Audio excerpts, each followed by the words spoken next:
लगा हुआ होर्डिंग, उस होर्डिंग के ऊपर 3 तस्वीरें हैं, एक बाबा साहब अम्बेडकर जी की, एक बाड़ा साहेब की और एक अवैसी साहब की। उस तस्वीर को देखकर ये यकीन हो रहा है कि बाबा साहब अम्बेडकर जी जिस नजर से देख रहे हैं वो ये सोच रहे हैं कि इस देश के लिए मैंने एक सपना देखा था, मेरे इस सपने को मेरे ये 2 शेर पूरा करने वाले हैं।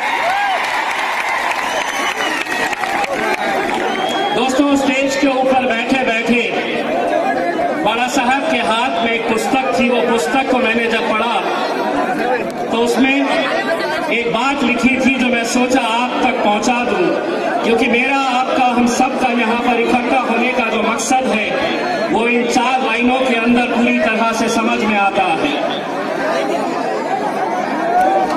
भाई, मैं ये कहना चाहता हूं कि यहाँ पर जितने भी अवैसी साहब और अम्बेडकर साहब को चाहने वाले हैं वो बैठे हुए हैं, जो कांग्रेस को और राष्ट्रवादी को चाहने वाले हैं वो खड़े हुए हैं।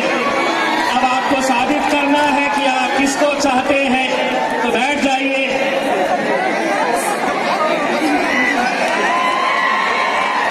आप खड़े रहिए। तो मेरा ये 4 लाइनें आप लोगों को सुनाना चाहता हूं जो इस पुस्तक के अंदर है। हौसला बुलंद रखेंगे तो वक्त भी रुक जाएगा। कहते थे मेरे बाबा साहेब, अगर एक साथ रहोगे तो इंसान क्या चीज है, तुम्हारे आगे आसमान भी झुक जाएगा।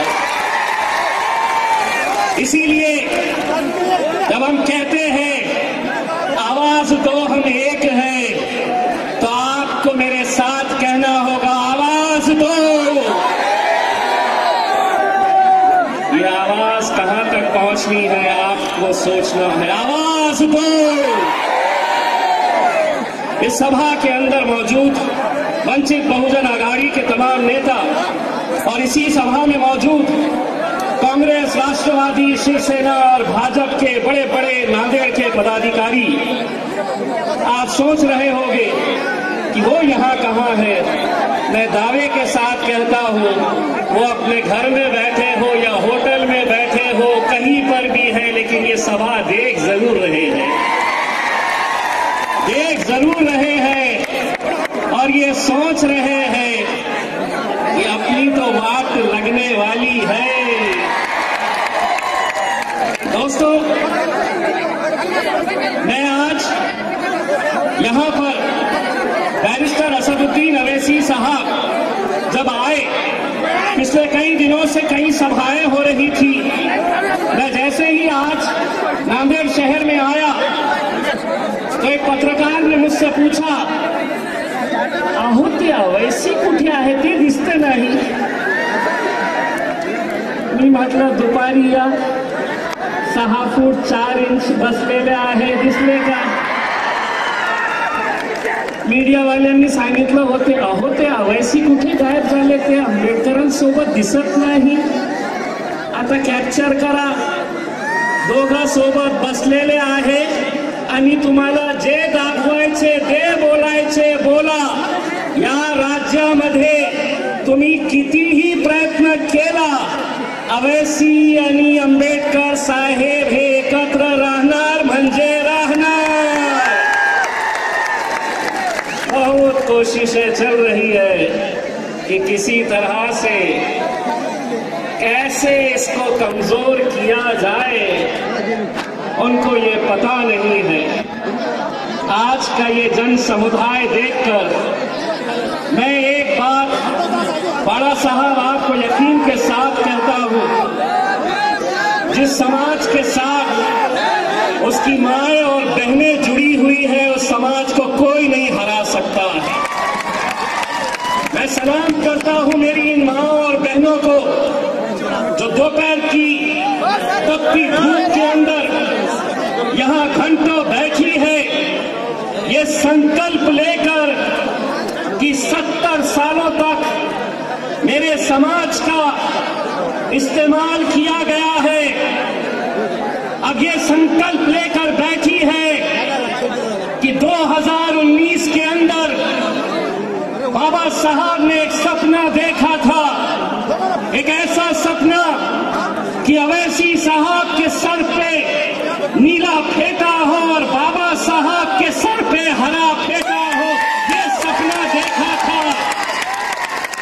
और अब ये रंग 2019 में अगर यही हाल रहा और ये संकल्प लेकर उठेंगे, अगर बाबा साहब को सही मानने वाले हैं, पूरी आस्था श्रद्धा रखते हैं अपने बाबा साहब के अंदर, तो एक बात तय करके उठना, बाबा साहब ने जो पहल की है, जो कोशिश की है कि 70 सालों से जिन समाजों को महज वोटिंग के लिए इस्तेमाल किया जाता था, मुसलमानों तुम्हारा काम सिर्फ वोट देना है, दलितों तुम सत्ता में आने का कभी सोचना भी नहीं, तुम्हारा काम सिर्फ वोट देना है, बहुजनों तुम हमें वोट देते रहना, हम सत्ता में जाकर बैठेंगे।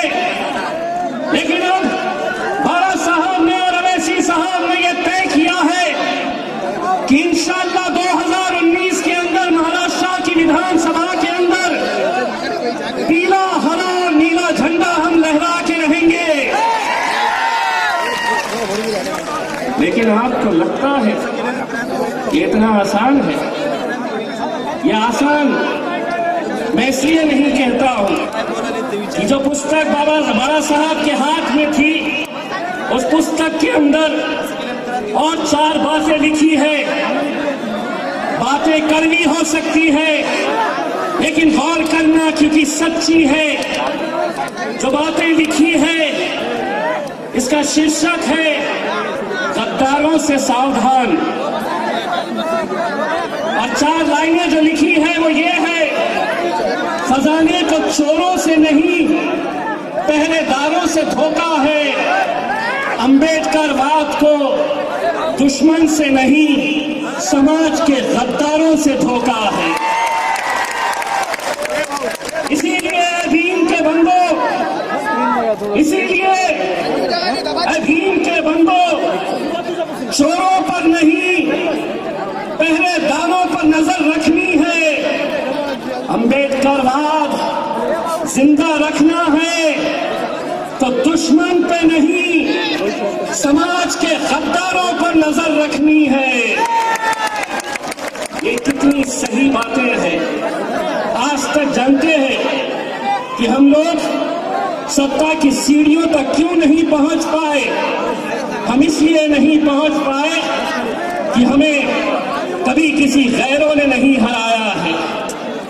अगर मुसलमान को किसी ने हराया है तो मुसलमानों ने हराया है, दलितों को किसी ने हराया है तो यही कौम के गद्दार दलितों ने दलितों को हराया है। ये सच्चाई है और ये सच्चाई को आज तुमको समझने की जरूरत है।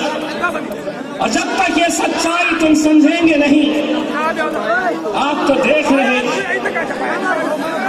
सत्ता का मतलब ये है, बच्चा बोलता है हम अंगूर को अंगूरी कहेंगे, लंगूर को लंगूरी कहेंगे।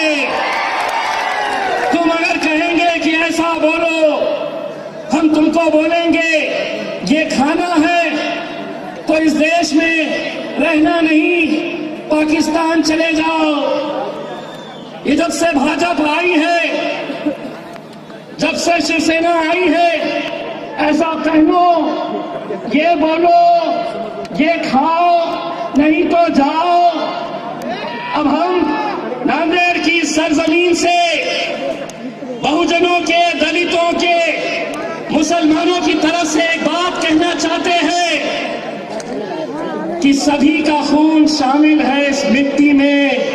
ये मुल्क तुम्हारे बाप की जागीर नहीं है, सभी का खून शामिल है इस मिट्टी में।